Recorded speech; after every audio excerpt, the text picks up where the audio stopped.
damage. Ah, god damn it! It's fucking Elden Ring again. Here's the surprising Hey, bit, wait, bro. I wanna. Yeah, that's me. Yeah, Yes. for a reason. Sid is the one So who put- I don't. I think Audi will be disappointed with this game now because you can read what the just Elden read Ring out. director on No, games no, no. difficulty. More Yeah. players will finish I it. So he's I know Hayao making what. the game Miyazaki talks about easier. the challenge and accessibility in a new interview. He's making the game easier, unlike Dark Souls, so that more people can experience. Yeah. So the thing is, Hmm. I think it. I'm not entirely sure what they mean by that, because if bosses are going to be the exact same thing as they're going to be shown, like the way Dark Souls bosses are shown, it's still going to be a tough game. Because normally that's where most people sort of hit a wall, like I think this is more like accessibility for players to sort of scale through levels, or like build up their character better. But as far as boiling it down to fighting a boss and like the game, that will probably still remain the same. I don't know. I don't think they will want to change that. If anything, I think they've added a lot more mechanics to sort of switch up your like move sets and whatnot. And you can add like magic to your move sets and all that shit. You can do a ton of more moves in this game.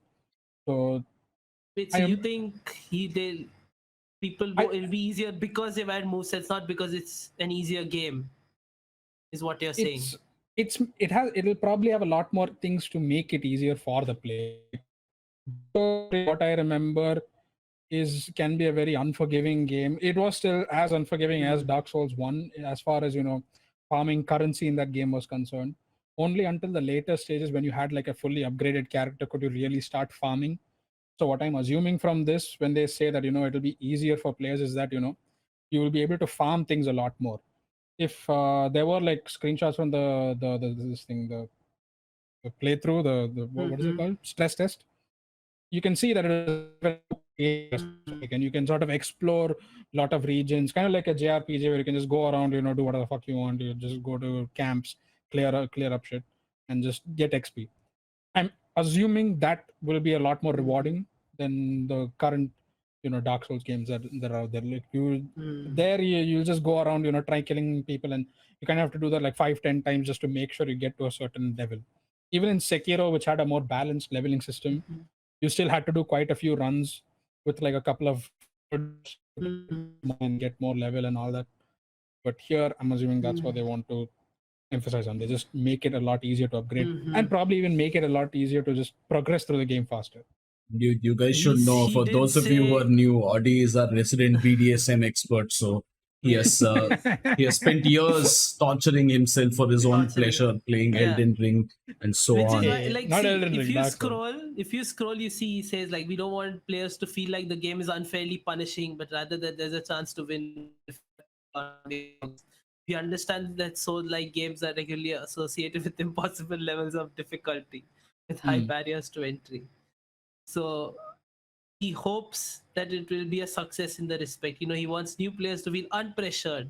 He doesn't want to enforce any play style, etc., etc. So, like, the one big problem with most Souls games was that all of the Souls games so far was that it's a linear way of playing the game. Like, there is no different path that you can choose to take. Had to take, and you kind of had to memorize and fucking bash your head against the wall and sort of memorize that path and like, yeah, okay, here's going to be an enemy here, here's going to be an enemy there, this is what you need, this is what you don't need, and all that stuff. But here with the open world option, you can kind of do whatever you want. You can literally go to any other place. If you really want to make it hard on yourself, you can go to the harder levels. Or Is if you want it to just going to be have a open chill, world throughout though? Because the yeah, test that was done was supposed to be for a very small number of people, not a and very it's supposed to be it was supposed to be a specially made area just for testing and nothing else. So Wait, how long ago was this? Does it Not long ago. represent the actual game? Was it No, like no, a it was, beta it was it test? was just it was Okay. it was supposed to be a sandbox where people could test stuff. No, but this basically. is like supposed to be one of the areas that you can enter and play in the original game, in the game that's about to be released. And that's kind of the one thing that they wanted to emphasize on, that you can sort of do these encounters, like random encounters. There'll be like random wagons that you can party that is holding onto the wagon. You'll have random bosses that are roaming around the area. So you can sort of pick your fucking fights, you don't have to like actually just progress through the whole damn game and arduously fight every single boss and have to memorize every single encounter that exists as far as the main game is concerned.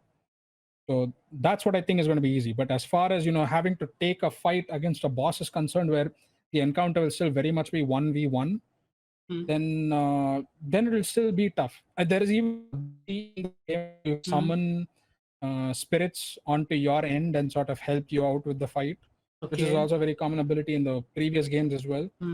But aside from that, I don't think there's going to be much of a change in the way that bit works. It'll just mean that you can probably level up faster, you can get better weapons faster, you can even skip the whole damn level if you know where a weapon is, and you can just go up to the weapon and get back, and you'll have a really strong weapon to begin with, something like that. So it will still satisfy your basically. Knowing me, I'm not going to go do like the whole go out of the path and find something random, or maybe I'll just end up doing that if there is something extremely difficult on the other end of it. But again, it gives you that option to do whatever you want, which is something that was never there before. Even Sekiro, which gave the option of jumping up and like evading enemies through this thing, through like a different path or something, that was still very linear, like a set path. Guys, like in 2022, you can jump up and evade your enemy. This is pure. No, in 2022, you can do open world Dark Souls. Basically. Okay, in 2021, you could just jump up and evade the enemy. Nothing else. That is Sekiro progress right there. I said till 2021, Audi. Till 2021. But see, the way you're describing it still seems impossible for people like me and Brew to play it and, not suffer. Sid, I will have you known, okay?